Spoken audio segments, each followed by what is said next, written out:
Gibutyag sa kapulisan sa lungsod sa Bunawan, Agusan del Sur nga naana sa tulo ka mga drug personality ang ilang nadakpan gikan nitong bulan sa Enero hangtod ning kasamtangan nga bulan. Sumala pa ni Police Major Ralph Jason E. Perez, ang hipi sa Bunawan Municipal Police Station.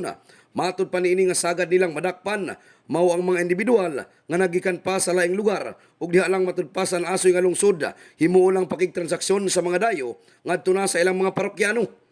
Dugang pa ni Perez nga pinaagi sa ilang mga dinakpan, naglaom kini nga mas mudaghan pa ang ilang madakpan nga mga drug personalities tungod sa walay puas nilang operasyon, pinaagi sa pagmonitor sa mga individual nga dunay kalambigitan sa paggamit o pagpamaligya sa illegal nga droga. Sa record namin, may simula January hanggang ngayong February 2025, meron na tayong 3 drug personality na nadakpan, and sa madadagdagan pa to, Sir Loloy, kasi may mga namomonitor pa rin talaga tayo na involved sa mga drug transaction. So madugangan pa to, Sir Loloy, madugangan pa. Sa mga nadakpan namin, mga diligod sila residents dito sa Bunawan.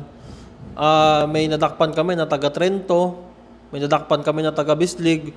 So bali yung transaction kasi nila is nanggagaling sa ibang lugar. Tapos kung may mga parokyano lang sila dito, napapadaan lang sila, yung mga intel operatives naman natin na monitor yung mga galaw nila. So nakakandak nato sila ng bayba, Sir Loloy. In the heart of changing lives, kini si Brigada Peter Luloy Abulok sa 105.5 Brigada News FM Trento, Agusan, The Music and News Authority.